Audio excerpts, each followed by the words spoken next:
D'abord, Pierre Nicolas, présent. Jean-Pierre Juvet. Présent.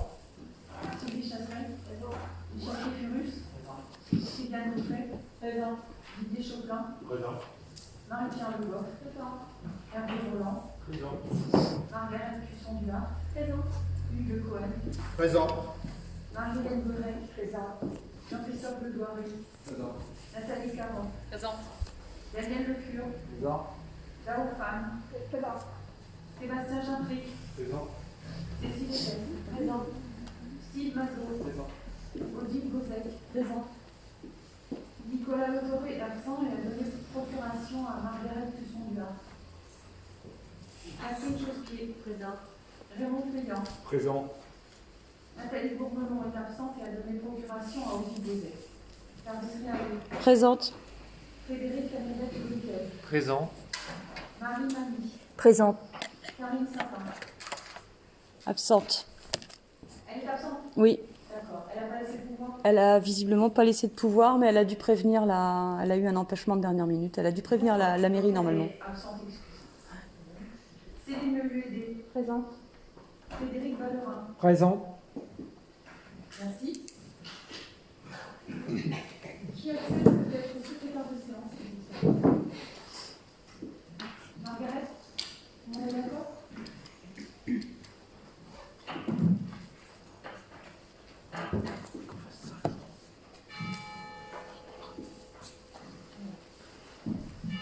On va commencer par plusieurs points relatifs aux ressources humaines que je laisse le micro à Steve. On va présenter les projets de débat.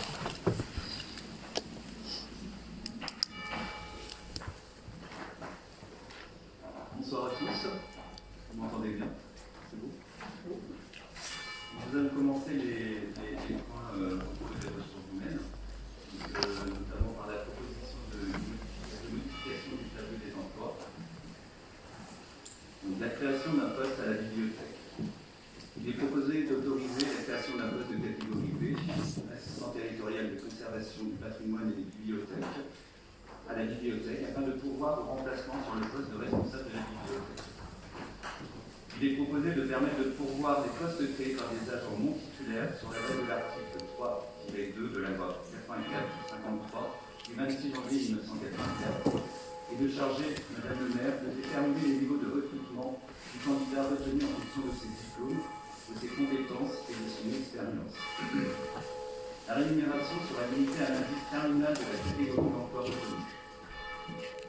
Donc, en dessous, vous voyez la suppression des postes. Il est proposé la suppression de 6 postes suite au transfert des agents de la piscine à la communauté de communes Thévard-Châtelain-Corzé.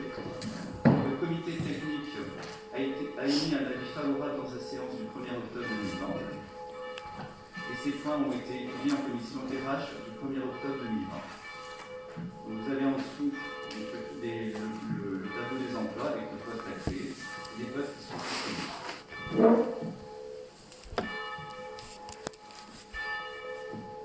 Avez-vous des questions? Oui, je vous écoute. Moi, c'est juste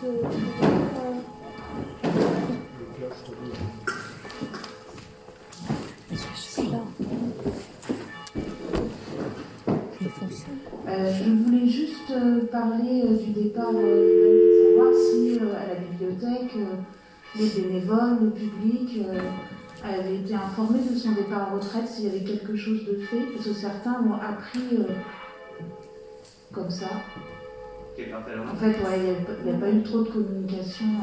Elle est en maladie déjà, il y a quelques Ouais. on avait de maladie avant son départ. Je ne sais pas si elle avait. Enfin voilà, je voulais savoir s'il y avait eu quelque chose. Je pense qu'elle, je ne veux pas parler en son nom, mais je ne pense pas qu'elle souhaitait D'accord. officiellement faire quelque chose. Je pense qu'elle. Voilà. D'accord. Bon voilà, c'est parce qu'il y avait certaines personnes du public, des bénévoles qui ont appris un peu comme ça qu'elle partait. Voilà. Après, c'est une démarche personnelle. Oui, voilà. Ouais. Et je voulais aussi, bien sûr, parler de pourquoi pas 3 postes à la bibliothèque, comme c'était avant. Parce que c'est vrai que par moment, c'est aussi difficile avec les activités et les choses. Voilà, nous, c'est ce qu'on avait pensé avec le collectif. Et autre chose aussi, vu que le poste est ouvert à un assistant de conservation, qui est responsable du coup? Vu qu'on descend, est-ce qu'il y a un responsable ou... C'est un poste de catégorie B, donc l'équivalent d'agent de maîtrise. Logiquement, c'est une personne qui doit être susceptible de gérer complètement un établissement et d'autres personnes qui seraient éventuellement avec elle. Quand vous disiez qu'il y avait 3 postes, il n'y a jamais eu complètement 3 postes à la bibliothèque, parce que les 2 personnes qui s'occupaient des enfants n'étaient pas à temps complet. Je ne sais même pas si en totalité ça faisait 2,5. Elles étaient à 3 personnes, effectivement, mais pas à temps complet. Donc, voilà, pour l'instant... Après, c'est une réflexion qui peut... Ça peut être voilà, pour l'instant, on démarre sur un appel pour remplacer, effectivement, par un titulaire, hein, parce que c'est la loi, c'est la... Oui, bien sûr. texte, hein. Mais c'est vrai que dans le fonctionnement, après, voilà, moi, je ne suis pas non plus dans la bibliothèque, hein. Je ne veux pas à la place de personne, mais c'est vrai que quand il y a des animations sur 2 étages, la configuration... Voilà. C'est pas toujours facile. Je connais le rythme, il y a 2 niveaux différents, mais là, de toute façon, il y aura 2 personnes. Donc, voilà, c'est tout. Merci. J'ai pris note. D'autres questions? Donc, je vous propose donc de délibérer. Donc, qui est contre? Qui s'abstient? Donc, une abstention. Donc, validé. Merci.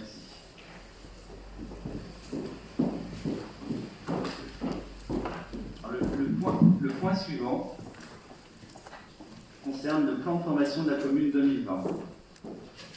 Il vous est proposé d'adopter le plan de formation pour la commune, annexé à la présente délibération pour l'année 2020.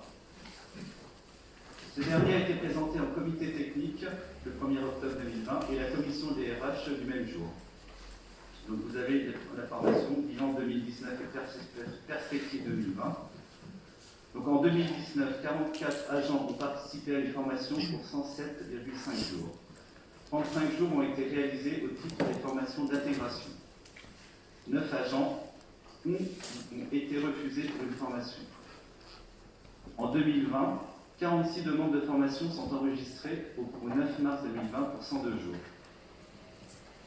Donc l'évolution, stabilité du nombre de journées, stabilité du nombre de demandes. Il y a des formations sécurité à mettre en place, une formation à la sécurité incendie, utilisation des extincteurs, et la formation aux gestes qui sauvent. Avez-vous des questions?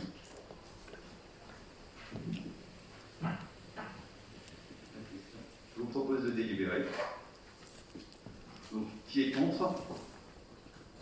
Qui s'abstient? Délibération unanime. Nous allons passer au 3e point. Le régime indemnitaire tenant compte des fonctions et suggestions de l'expertise et de l'engagement professionnel, le RICEP. Adjonction du grade des ingénieurs territoriaux. Donc, je vous fais grâce, si vous êtes d'accord, des différents décrets. Et nous allons commencer vu la délibération numéro 2019-054 du 26 septembre 2019 modulant le RICEP, vu le budget de la commune, vu l'avis favorable du comité technique en date du 1er octobre 2020. Considérant que lors de l'instauration du RICEP à la commune de Châteaulin, le cadre d'emploi des ingénieurs territoriaux n'était pas éligible du RICEP, considérant que l'indemnité de fonction et de suggestion est versée en tenant compte du niveau de responsabilité et d'expertise requis dans l'exercice des fonctions occupées par les agents, chaque emploi est réparti entre différents groupes de fonctions au regard des critères professionnels suivants. La fonction d'encadrement, de coordination, de pilotage ou de conception, technicité, expertise, expérience ou qualification nécessaire à l'exercice des fonctions, suggestion particulière ou degré d'exposition du poste au regard de son environnement professionnel. Les montants versés individuellement pourront varier en fonction de la prise en compte de l'expérience professionnelle. Il vous est donc proposé d'instaurer le RICEP dans le cadre d'emploi des ingénieurs territoriaux. Pour l'IFSE, sur la base du RICEP applicable au cadre d'emploi de catégorie A, déjà éligible, les attachés territoriaux, pour le CIA, dans les mêmes conditions que dans la délibération du 28 juin 2018. dire que les crédits sont inscrits au budget 2020. Ce point a été étudié en commission RH du 1er octobre 2020. Avez-vous des questions?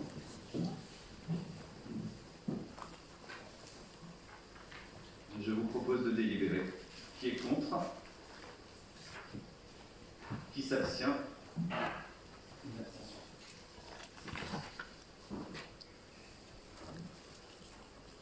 Je vous remercie. Quatrième point. Fixation des modalités d'attribution de la prime exceptionnelle à l'égard des agents soumis à des suggestions exceptionnelles pour assurer la continuité des services publics dans le cadre de l'état d'urgence sanitaire déclaré pour faire face à l'épidémie de Covid-19. Je vous fais grâce. Vous êtes tous d'accord. Et commençons à considérant que, conformément au décret susvisé, une prime exceptionnelle peut être versée aux agents publics territoriaux pour leur mobilisation durant l'état d'urgence sanitaire déclaré en application de l'article 4 de la loi numéro 2020-290 du 23 mars 2020 et les suggestions exceptionnelles auxquelles ils ont été soumis pour assurer la continuité du fonctionnement des services, afin de tenir compte d'un surcroît de travail significatif durant cette période, en présentiel ou en télétravail ou assimilé. Considérant le plan de continuité d'activité de la collectivité, Madame le maire propose d'instaurer la prime exceptionnelle Covid-19 à la commune de Châtelain afin de valoriser un surcroît de travail significatif durant cette période au profit des agents mentionnés ci-dessous, particulièrement mobilisés dans le cadre de la lutte contre l'épidémie de Covid-19 pour assurer la continuité des services publics. Il appartient donc au conseil municipal de déterminer les modalités d'attribution de cette prime exceptionnelle à l'égard des agents soumis à des suggestions exceptionnelles pour assurer la continuité des services publics dans le cadre de l'état d'urgence sanitaire déclaré pour faire face à l'épidémie de Covid-19. Le comité technique a donné un avis favorable dans sa séance du 1er octobre 2020. Vous est donc proposé, article 1, d'instaurer une prime exceptionnelle pour les agents particulièrement mobilisés pendant l'état d'urgence sanitaire. Cette prime sera attribuée aux agents publics, fonctionnaires et agents contractuels de droit public ayant été confrontés sur la période du 17 mars 2020 au 10 mai 2020. Une prime de 500 € au prorata du nombre de jours de présence au personnel en contact récurrent et direct avec du public ou le personnel en surcroît d'activité ou dont l'exercice des missions en présentiel a été accompli dans des conditions compliquées par la crise. Prime de 150 € au prorata du nombre de jours de présence au personnel en présentiel ou en télétravail ayant assuré la continuité du service public. La notion de jour de présentiel doit s'entendre comme le fait pour un agent municipal de s'être rendu sur le lieu de travail avec des missions définies explicitement par l'employeur ou son représentant, directeur ou chef de service. Article 2. D'autoriser Madame le maire à fixer par arrêté, à titre individuel, le montant alloué à chaque bénéficiaire et les modalités de versement de cette prime. Article 3. D'indiquer que cette prime exceptionnelle se cumule avec tout autre élément de rémunération. Article 4. D'indiquer que la prime exceptionnelle sera exonérée d'impôts sur le revenu, ainsi que de cotisations et de contributions sociales. Article 5. D'indiquer que cette prime fera l'objet d'un versement unique sur le salaire d'octobre 2020. Article 6. D'indiquer que les crédits nécessaires sont inscrits au budget. Ce point a été étudié en commission RH du 1er octobre 2020. Avez-vous des questions?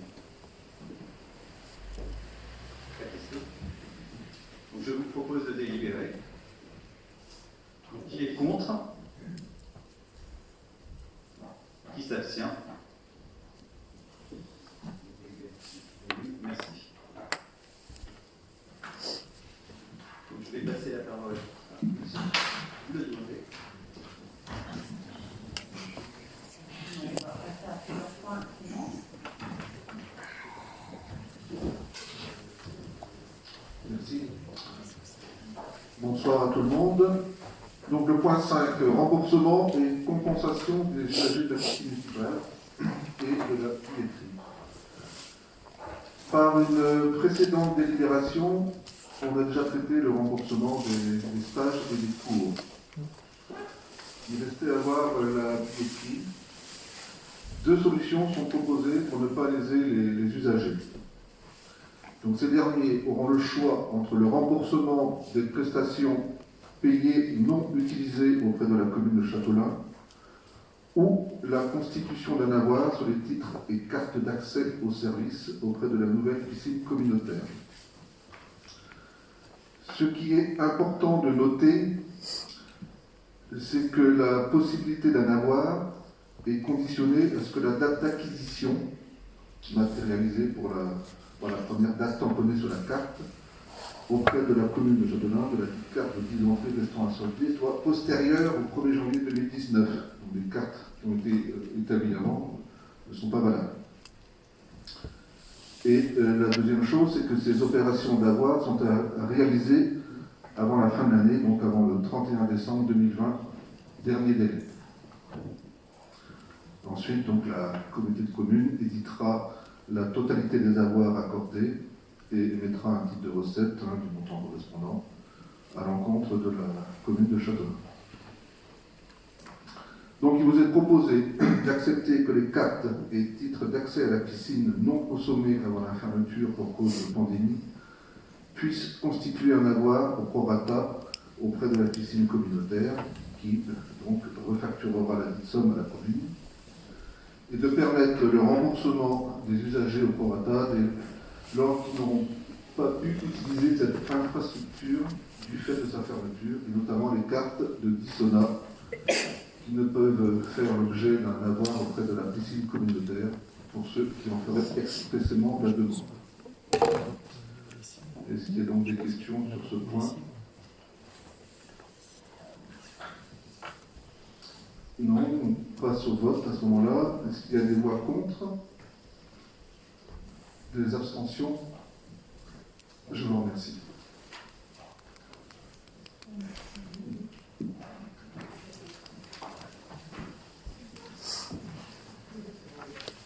Donc moi, je suis pour la délibération du 33 du 25 juin 2020. Les subventions aux associations ont été votées.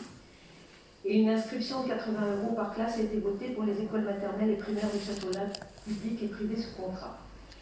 Il vous est proposé de porter pour cette inscription à 150 € pour les classes des écoles maternelles de Carmilly et Kerjan, soit une hausse de 70 € par classe, ceci à leur demande. Budgétairement, cette augmentation est financée par une diminution de 70 € du budget d'investissement respectif des écoles maternelles Carmilly et Kerjan. C'est donc une opération transparente pour la commune. Ce point a été examiné en commission des finances du 29 septembre 2020. Votre accord est sollicité sur cette proposition. Donc il vous est proposé de fixer à 150 € par classe la subvention au projet pédagogique des écoles maternelles et Carmilly pour l'année 2020 et d'indiquer que les crédits nécessaires sont inscrits au budget primitif 2020. Y a-t-il des questions? Je passe au vote. Qui est contre? Qui s'abstient? On est pour. Je vous remercie. Subvention exceptionnelle pour le lycée Jean Moulin dans le cadre de la quinzaine américaine et anglophone de l'Académie. Une première quinzaine américaine et anglophone de l'Académie de la région de Bretagne est organisée du 9 au 21 novembre.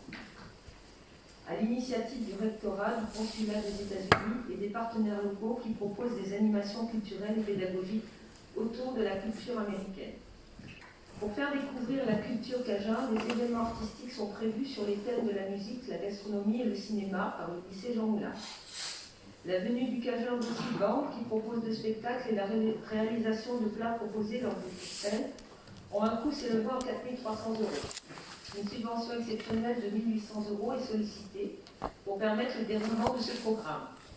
Il vous est proposé d'accorder une subvention de 500 €. Ce point a été étudié en commission des finances du 29 septembre 2020.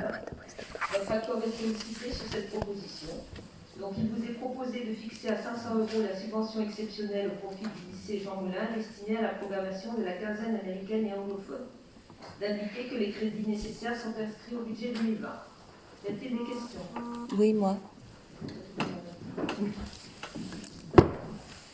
Ah, ben moi, Fonctionne ça? Je sais pas si ça fonctionne. vas-y, Marie. Bonsoir. Je veux revenir justement sur cette proposition. Bien sûr, le groupe Nouvel Avenir pour Châtelain est d'accord pour l'octroi d'une subvention au lycée Jean Moulin dans le cadre de cette manifestation donc de la quinzaine américaine. Nous trouvons justement que ce projet a l'intérêt d'exister dans ce contexte morose et contraignant pour la culture. On a vu que crise sanitaire oblige, bon nombre de manifestations ont été annulées, mais aussi donc les subventions qui étaient associées, comme à Châtelain, et que cette crise donc impacte particulièrement les jeunes. On peut aussi donc considérer que la commune se doit d'encourager ce type d'initiative menée par les établissements scolaires de Châtelain et de les soutenir financièrement. Je rajouterai aussi qu'au-delà du fait que pour les jeunes, la culture sous toutes ses formes contribue à leur ouverture sur le monde, à leur compréhension de sa diversité, la culture constitue aussi un vecteur essentiel pour la cohésion sociale et pour l'attractivité d'un territoire. Donc on ne peut pas la négliger. Alors notre question, c'est tout simplement de demander pourquoi limiter le montant de cette subvention à 500 € alors que la demande du lycée Jean Moulin s'élève à 1 800 €. Donc j'ai rencontré Madame Allard, on en a discuté et elle convenait que 500 € c'était déjà suffisant. 1800 c'était une grosse somme pour la commune de Châtelain, si on veut pouvoir nous accorder d'autres subventions exceptionnelles. Voilà. Tout simplement. Non, mais je me disais aussi que il y avait des économies qui ont été faites sur d'autres subventions. Je veux dire qu'il y a eu peu de manifestations à Châtelain, culturelles, auxquelles étaient associées des subventions. Donc, je pense qu'il faut quand même encourager le peu de manifestations qui risquent de se réaliser cette année. Il n'y a pas de difficulté. Nous avons par ailleurs eu d'autres dépenses. Oui. Je tiens à souligner que Châtelain répond toujours favorablement pour soutenir les écoles, les 2 collèges et les 2 lycées. Mais tous les enfants ne sont pas originaires de Châtelain et je pense que aussi un effort des autres communes pourrait être intéressant. Donc nous y participons toujours volontiers, on soutient fortement justement ces activités à la fois culturelles et de formation, mais on n'est pas les seuls sur le territoire. Vous savez si le lycée a demandé à d'autres communes? Je ne peux pas vous dire. Non. Nous répondons à une demande. D'accord.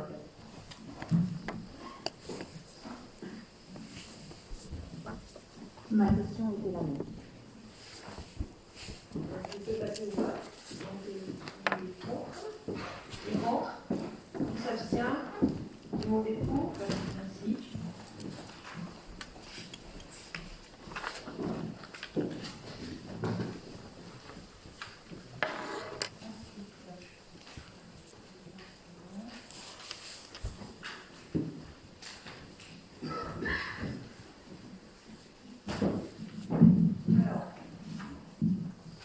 Donc, cette délibération elle est un petit peu technique. Il s'agit d'en faire à la suite de la prise de compétence par la communauté de communes en 1er janvier 2020, compétence dans le domaine de la fourniture du service d'eau potable et du service d'assainissement collectif. Eh bien, il y a un certain nombre d'opérations qui sont terminées, et notamment la mise à disposition des équipements, puisque vous savez que pour l'exercice de ces compétences, chaque commune avait un certain nombre d'équipements. Ces équipements ne font pas l'objet d'un transfert de propriété, c'est une des particularités aussi de cette compétence, mais sont mis à disposition par la commune, au profit de la communauté de communes pour l'exercice de cette compétence. Donc vous avez un recensement pour chacune des 2 compétences, qu'il s'agisse de l'eau ou de l'assainissement. Vous avez un document qui retrace la liste de tous les biens concernés. C'est important d'avoir cet inventaire, puisque c'est la base. C'est ce qui est confié maintenant à la communauté de communes. Nous en restons propriétaires. Cependant, la communauté de communes, si elle doit effectuer des travaux, ce sont des travaux qui seront à sa charge. Voilà. Pour l'élaboration de ces documents, c'est essentiellement un travail qui a été mené entre notre service finance et le service de la communauté de communes. Je ne sais pas si vous avez des questions ou des remarques. Moi, je me suis assurée que cet inventaire était bien exhaustif auprès de M. Legros. Oui,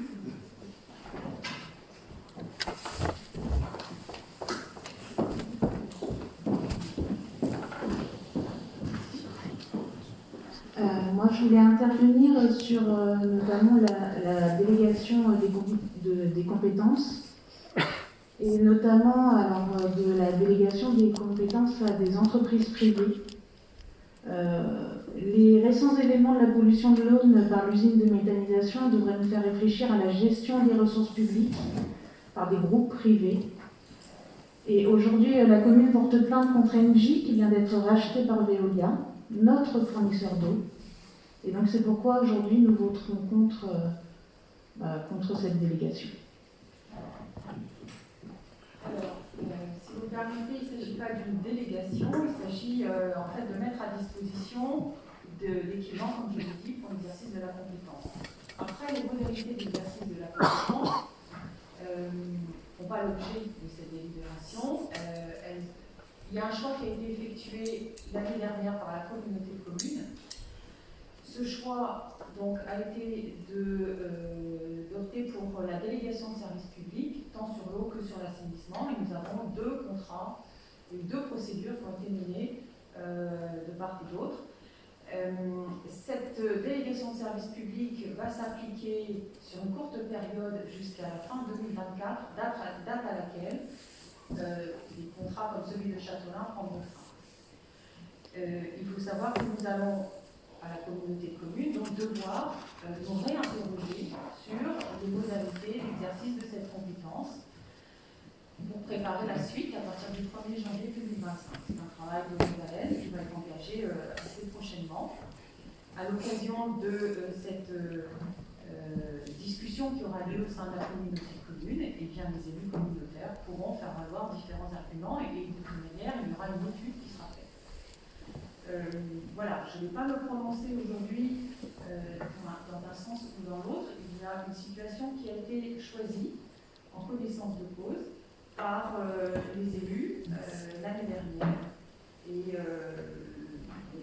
sachez que de toute façon, nous devrons avoir à nouveau ce débat puisque nous sommes sur une délégation de service public de courte durée. C'était le temps que les contrats en cours, qui sont repris par la communauté de communes, eh bien, se déroulent. Et le temps qu'on arrive à faire ce contrat, et c'est d'ailleurs le cas de la ville de Château. Voilà. Je pense qu'on aura des échanges sur le fond, exercice en régie, exercice en délégation de service public, un autre moment. Est-ce qu'il y a d'autres questions? À ce moment-là, je mets au vote. Est-ce qu'il y a des voix contre? Abstention? Une voix contre?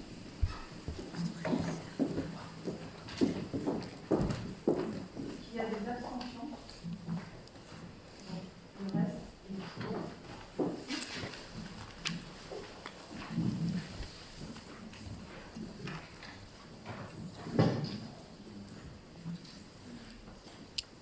Donc,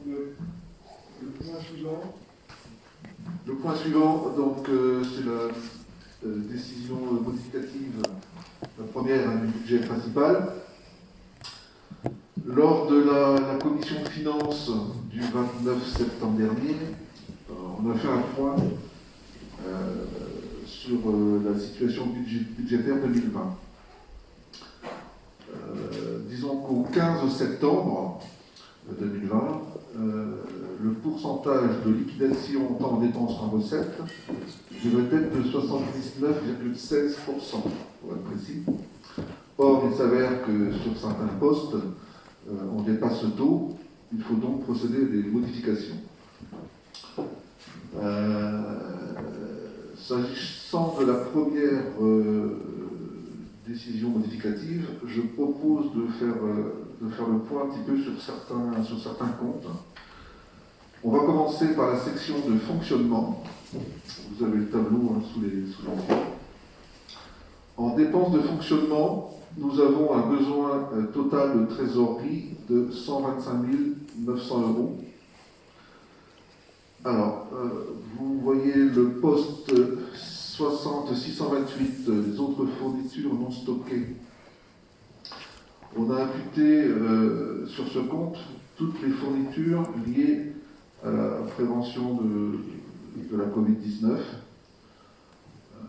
Ainsi, sur les 10 200 € qui sont déjà liquidés au 15 septembre, on a presque 8 000 € qui sont liés directement au Covid-19, le gel, les mousses, la bactéricide, les masques, les gants, etc.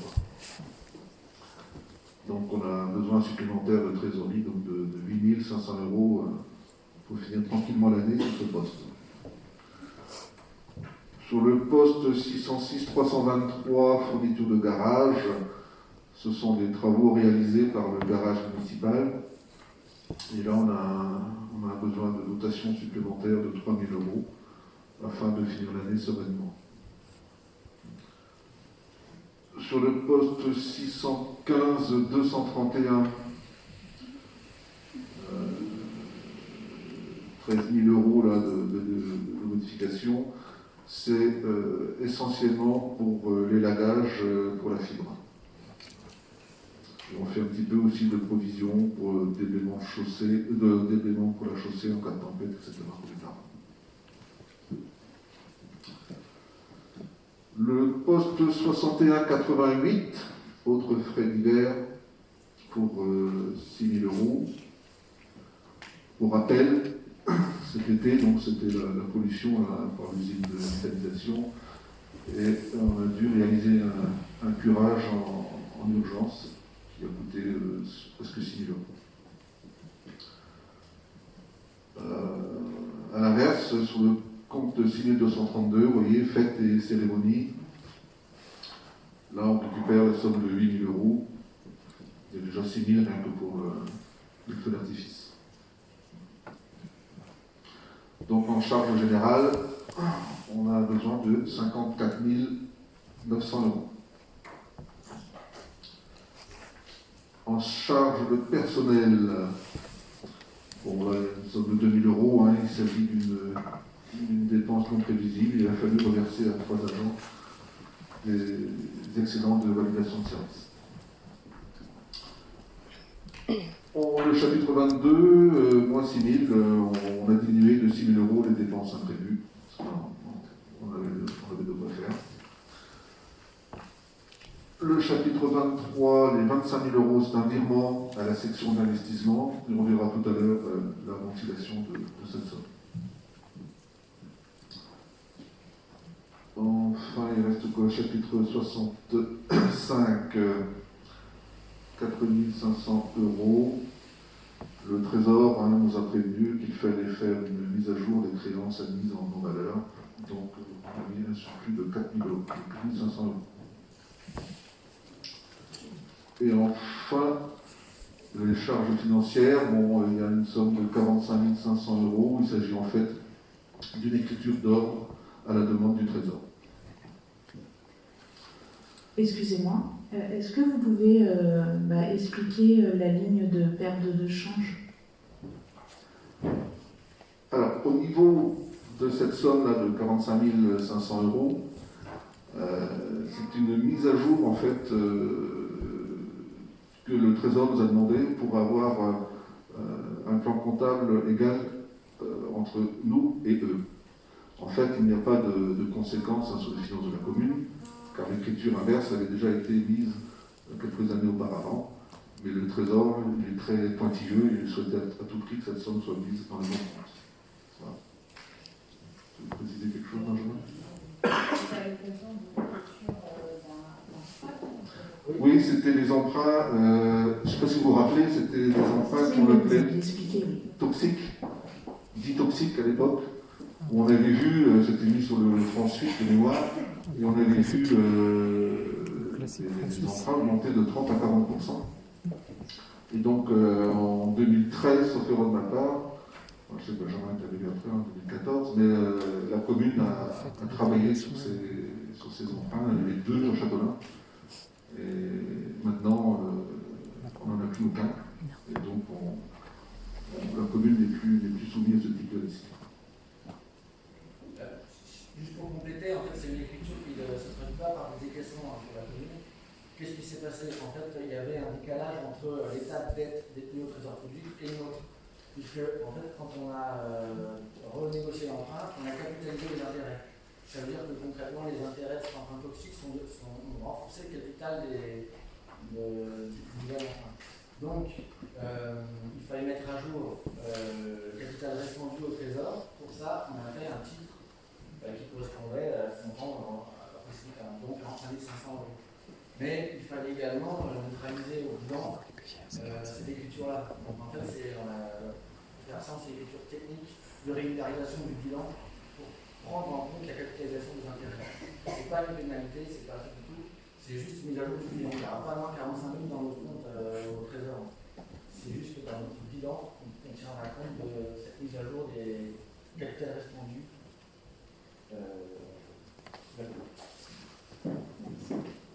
D'accord. Donc, en face de ces dépenses de fonctionnement, il nous faut évidemment des recettes de fonctionnement. On les a, fort heureusement. Les comptes 7011, vente d'eau, et 701-241, redevance pollution d'origine domestique. On a donc des recettes de 86 000 d'un côté et 80 000 de l'autre. Ces comptes constituent les recettes à percevoir des budgets eau et assainissement transférés à la Comcom au 1er janvier 2020. En fait, Veolia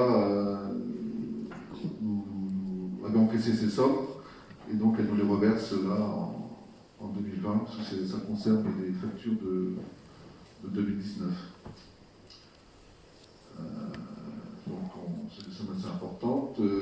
Derrière, par contre, on a moins 20 000 et moins 26 000. Ce sont des absences de trésorerie, donc au niveau de la piscine essentiellement. Moins d'entrée.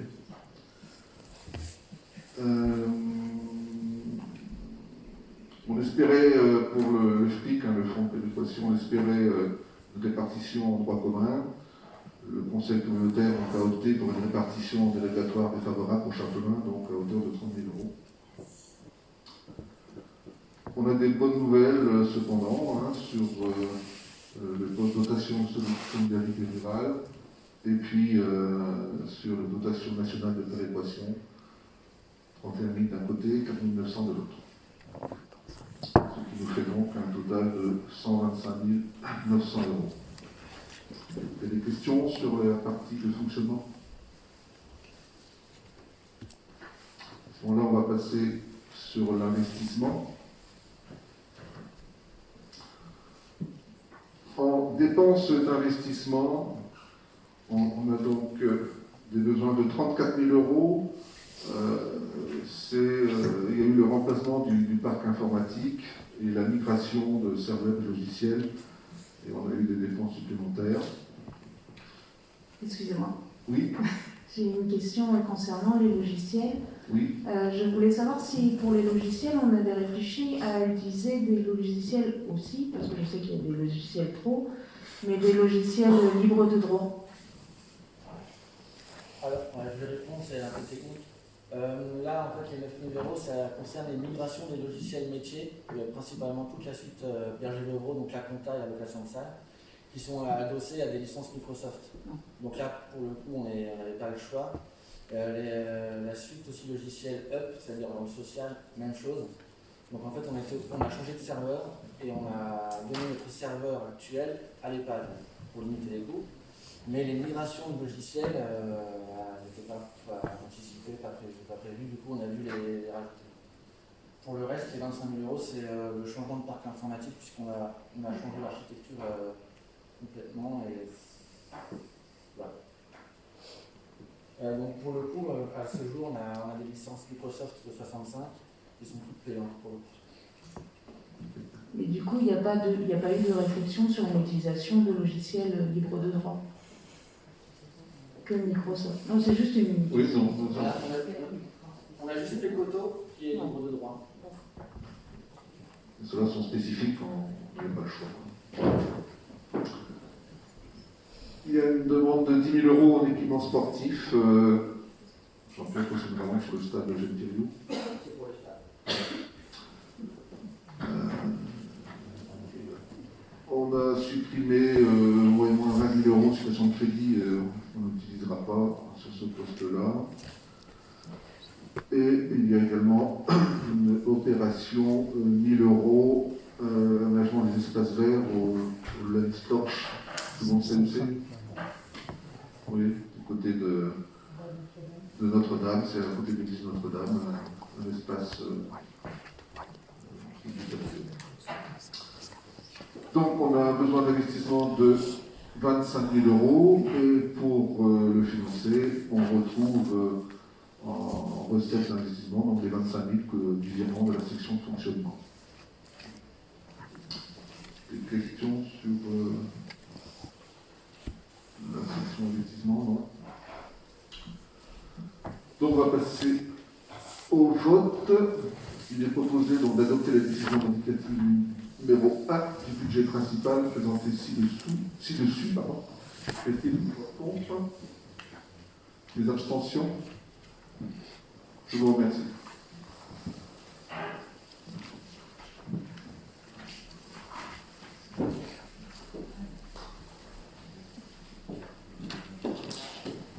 Comme c'est une décision modificative, vous aurez une signature à.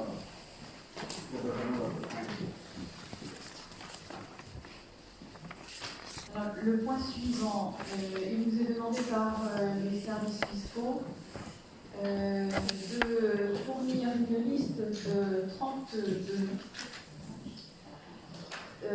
pour constituer la commission communale des impôts directs.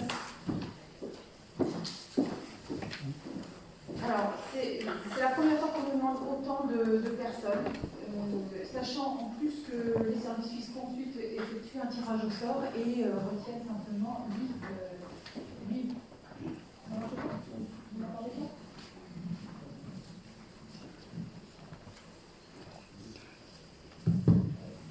Oui, donc ce que j'indiquais, c'est qu'il nous est demandé de laisser une liste de 32 noms, mais les services fiscaux ensuite ne retiennent que 8 personnes titulaires et 8 commissaires titulaires. Donc vous avez la liste qui vous a été transmise. Alors, ce qui a été indiqué, ce point a été évoqué aussi en commission. D'emblée, je réponds puisque j'ai découvert dans la presse que donc, Madame Lévy, je crois, vous étiez élue sur la constitution de cette liste. Alors moi, je l'ai parfaitement zen. Il n'y a pas d'enjeu personnel sur l'élaboration de cette liste. Et d'ailleurs, quand vous avez été interrogé, on vous a suggéré, si vous voulez proposer des noms, il n'y a aucune difficulté. Si aujourd'hui vous voulez vous proposer, je vous en prie, puisque ça n'est pas incompatible avec l'exercice du mandat du conseiller municipal, je vous en prie, inscrivez. Enfin, voilà, il n'y aura aucune difficulté pour que vous soyez présent dans cette liste. Ce qui s'est passé, c'est qu'on a repris la liste des personnes qui étaient investies par le passé dans cette commission. Et sauf que cette année, on nous demande 32 noms, donc beaucoup plus de personnes. Et je dois vous avouer que Sylviane était chargée d'essayer de trouver des volontaires. Elle s'est heurtée à des difficultés. C'est la raison pour laquelle on a sollicité un certain nombre de personnes que l'on connaît. Mais si ce soir, franchement, autant on peut avoir des divergences sur certains points, des choix politiques ou autres, là, franchement, il n'y a pas lieu de faire une tempête dans un verre d'eau. Si, Madame Lévy, vous souhaitez siéger dans cette commission, que votre nom figure dans la liste, il n'y a aucune difficulté, et d'autres personnes, et si vous avez d'autres propositions, je vous en prie, comme ça a été évoqué en commission, faites ces propositions. J'aimerais vous répondre. Moi et le collectif et moi, ce qui nous dérange, c'est qu'il n'y a pas eu de communication sur la création de cette liste. Pourquoi pas inviter la population à participer à cette liste? Là, c'est aussi ça qu'on a regretté. Et qu'en commission, moi, on m'a proposé, oui, de donner un nom. Mais c'était vite fait parce qu'il fallait rendre la liste juste après. Et c'est sûr que quand le collectif a découvert les noms de la liste, ils ont été un peu étonnés.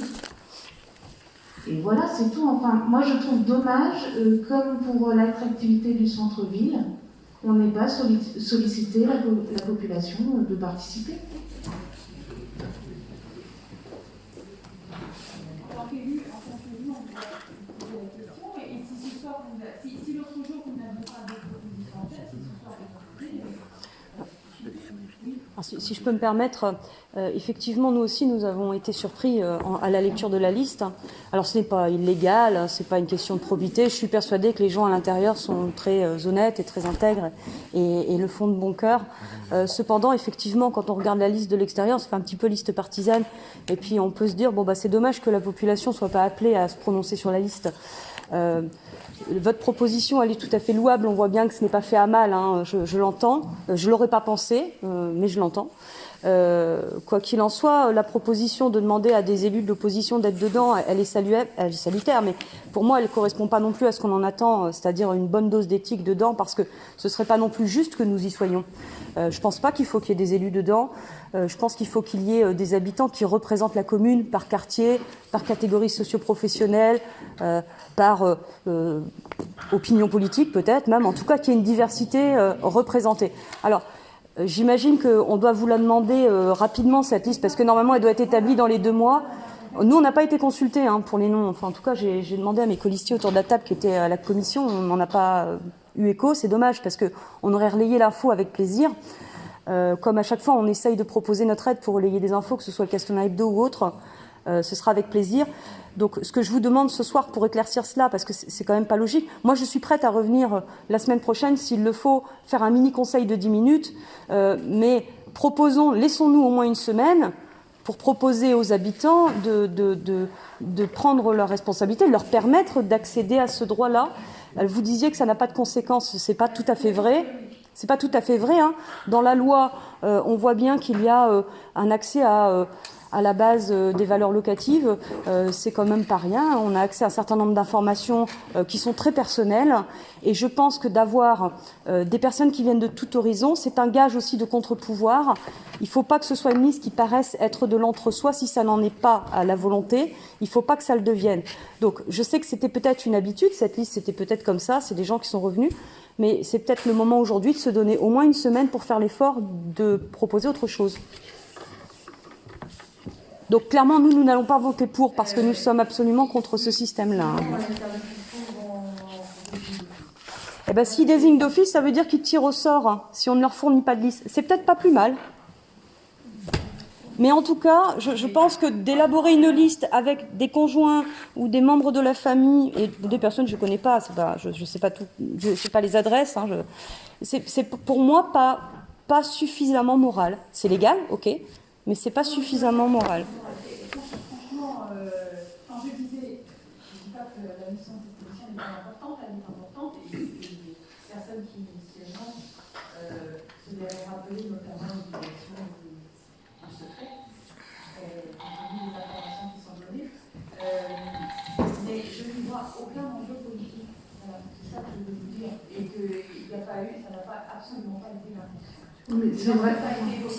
Lorsque ça a été évoqué, spontanément, il n'y avait pas de difficulté. Oui, mais c'est pareil, là on ferait de l'entre-soi en fait, ça serait la même chose. Moi je vous donnerais le nom de ma copine, de ma collègue, c'est dommage. En fait c'est ça, c'est une commission qui est ouverte au public et on n'a pas... ça n'a pas été saisi quoi. Il faudrait communiquer et demander à la population de participer à cette commission. Et si il y a un tirage au sort, il y a un tirage au sort et puis... Enfin, c'est dommage, ça donne une mauvaise image. C'est pas le but, c'est une commission qui est enfin ouverte au public et on ne leur laisse pas la possibilité d'y participer. Parce qu'on nous demande à nous, élus, de donner des noms. Ben non, enfin non. Oui, c'est pas comme ça que c'est passé. Hein. Moi, j'ai apporté effectivement un nom. Mais moi, on me l'a demandé, c'est pour ça que je vous le dis en fait. De mes voisins que je ne connais pas, et je leur ai proposé, et j'ai eu un monsieur qui s'est proposé. C'est très bien. C'est très bien, mais voilà, enfin, on se rend compte quand même que la liste, voilà. C'est pas la majorité tout de même, quoi. Ouais, voilà, c'est dommage. Quoi qu'il en soit, je sais que Mme Leclerc est très embêtée par les services fiscaux qui reviennent à la charge, qui n'ont pas tenu compte aussi de la période particulière de cette année, avec le confinement, l'impossibilité de s'installer dans des conditions aussi rapides qu'auparavant. Donc, voilà, moi, si là, vous vouliez suggérer des personnes qui seraient intéressées, je suis preneuse. Sinon, moi, je soumets au vote et puis...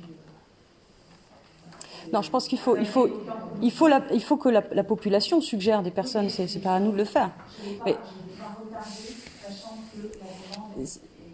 c'était à soumettre dans les 2 mois, on en est à 6 maintenant, presque 5 en tout cas, ils sont peut-être pas à une semaine près, ils ont lu la presse comme nous, bon peut-être que si, quand bien même il serait à une semaine près, à choisir entre un tirage au sort réalisé par les services des impôts et une liste qui effectivement laisse une transparence de possibilité de conflit d'intérêts, c'est ce qui nous fait peur un peu.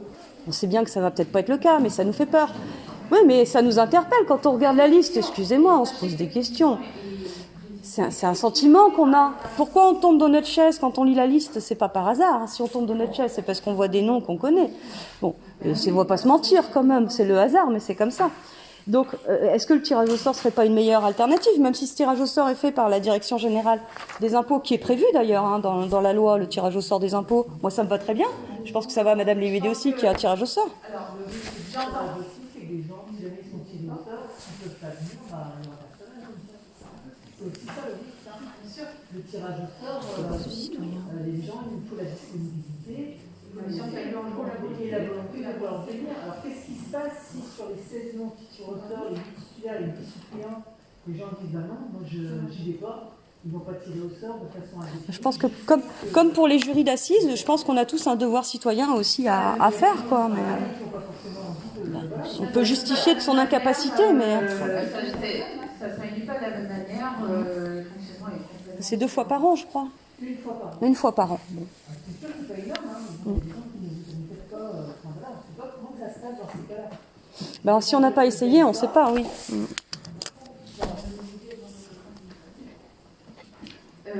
Mais bien sûr qu'il y a des gens qui refusent, bien évidemment. C'est pour ça que c'est aussi complexe.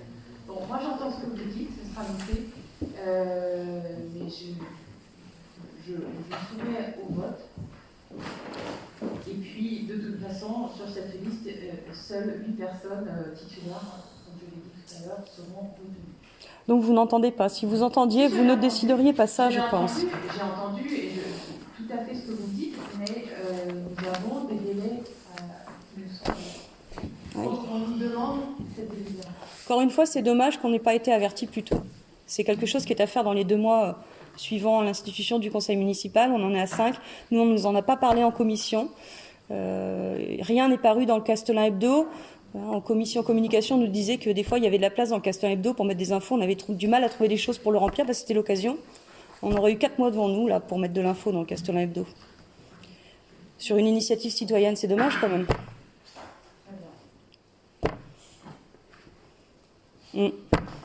Ah, évidemment, on votera contre. Vous vous doutez bien. Je passe au vote. Je vote contre.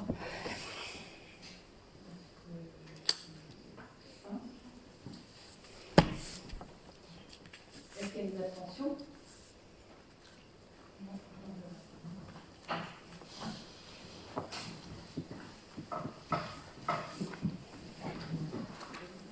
Ensuite, donc je vous ai proposé d'adopter la motion qui a été transmise par l'Association des maires du Finistère en soutien à la compagnie Briques-Cyrine qui, comme vous le savez certainement, si vous suivez l'actualité du département et de notre région, traverse de grosses difficultés liées justement à la crise sanitaire et l'impossibilité pour cette entreprise, pour cet armateur, de travailler depuis de très nombreux mois dans des conditions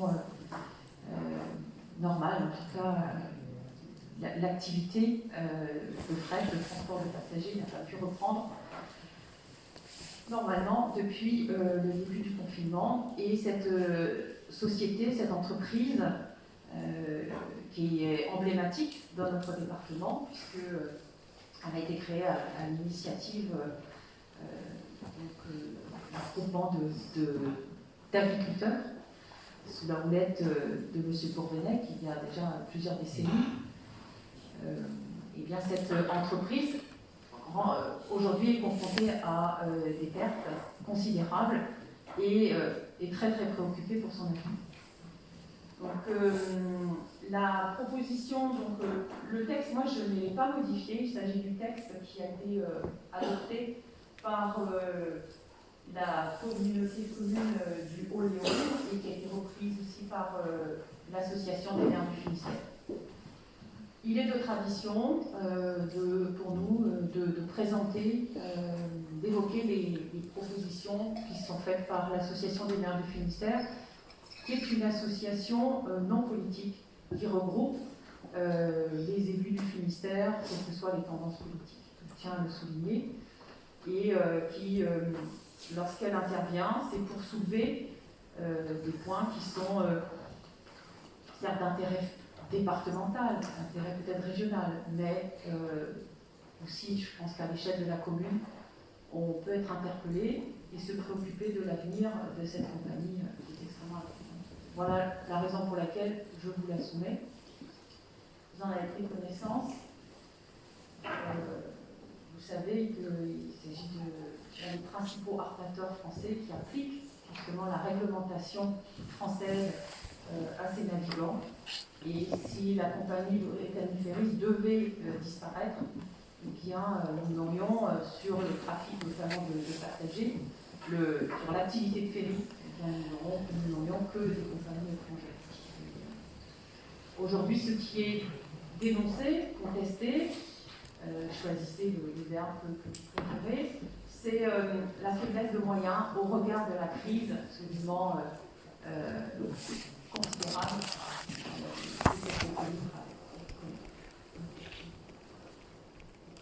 Est-ce qu'il y a des remarques de votre part?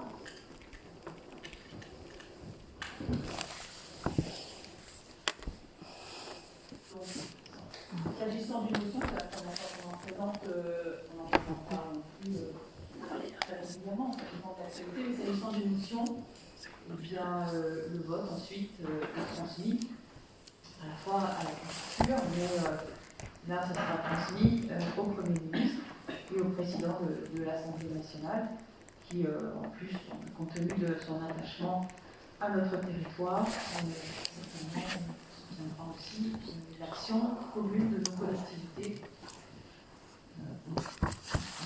pour défendre les intérêts de la République. Voilà, j'en ai terminé. Est-ce qu'il y a des interventions? Est-ce qu'il y a des remarques? Oui. Puisqu'on est là pour soutenir, et je trouve ça très bien, les compagnies, les employés qui vont se retrouver peut-être sur le carreau à cause du Covid ou à cause d'autre chose, est-ce qu'on ne ferait pas une motion pour soutenir les employés de Marine Harvest qui sont licenciés à Châtelain? De l'usine de saumon qui va fermer à Châtelain? Le sujet, alors, concernant Marine Harvest, nous sommes sur une problématique qui est différente. Absolument. On n'est pas du tout sur la même situation, qui n'était pas liée à la situation sanitaire. Il s'agit d'un choix qui a été effectué par l'entreprise, choix que nous avons, s'agissant bien évidemment d'une entreprise qui est implantée à Châtelain depuis de nombreuses années. Le choix est de regrouper l'ensemble des unités à l'Andivisio dans l'usine neuve qui est en cours de construction, puisque vous savez qu'il y a eu un sinistre qui a détruit totalement l'usine Marine Harvest à l'Andivisio il y a quelques temps. J'ai rencontré les représentants du personnel qui ne sont pas du tout dans la même logique et la même préoccupation même si ils ne sont pas dénués d'interrogation, mais la logique n'est pas du tout la même et la situation n'est pas du tout la même. Donc je comprends qu'on puisse évoquer le fait que cette entreprise, et moi je le regrette, avait choisi de quitter le site de Châtelain, mais on ne peut pas tout mélanger.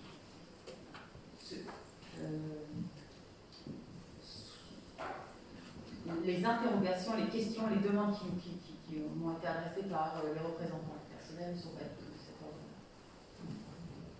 D'accord. Ok.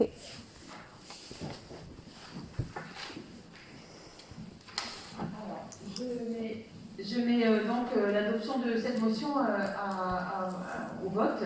Est-ce qu'il y a des voix contre? Des abstentions? Une abstention. Et donc le reste est pour. Et je vous remercie. Et comme je vous l'ai indiqué, eh bien, ce sera transmis aux différentes autorités que j'ai citées. Alors pour terminer, j'ai reçu une question diverse de Madame Huet. Je vous propose de la dire si vous voulez. Oui. Merci. La commune de Châtelain était en première ligne lors de la pollution de l'Aune par Veolia NJ. Nous nous interrogeons sur les suites judiciaires menées à cette affaire et si des dommages-intérêts ont été demandés et à quelle hauteur. Oui, alors ce que je peux vous dire, c'est que là c'est encore prématuré puisque j'ai déposé plainte dans les jours qui ont suivi cette pollution. Donc dans le courant de la semaine, après le rétablissement du service d'eau potable.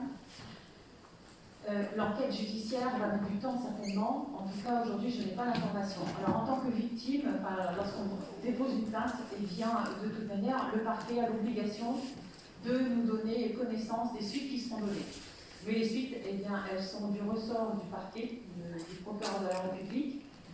Donc, ce que je sais quand même du déroulement en général de ce type d'affaires, ça demande du temps. Donc là, on est au stade de l'enquête. Je n'ai pas d'éléments. Et nous ferons valoir nos demandes de dommages-intérêts lorsque l'affaire sera fixée, si vous voulez. Donc là, il faut qu'on attende l'aboutissement d'enquête, qu'elle mette en évidence d'éventuelles responsabilités. Et à ce moment-là, nous pourrons faire valoir les préjudices que nous avons subis. À ce stade, j'ai évoqué bien évidemment la nécessité d'intervenir, enfin, nous, notamment, c'est le réseau d'eau pluviale qui est en aval, en contrebas de l'usine de méthanisation qui a recueilli les digestants et les matières polluantes. Et donc il a fallu faire intervenir une entreprise pour curer une partie de ce réseau d'eau pluviale. Après qui est constitué de fossés aussi. Donc il y a des canalisations qui ont été obstruées. Il fallait intervenir pour éviter qu'à l'occasion de pluies qui se seraient produites à la suite, qu'on ait à nouveau un relargage, entre guillemets, de matières polluantes. Donc, avant la remise en route du service d'eau potable, nous avons fait effectuer ces travaux qui sont restés à notre charge à ce jour. Ça, c'est un des chefs de préjudice. Ensuite, de toute façon, on est trop tôt, très, très sincèrement. Parallèlement, il y a une enquête administrative qui a été diligentée à la demande du préfet.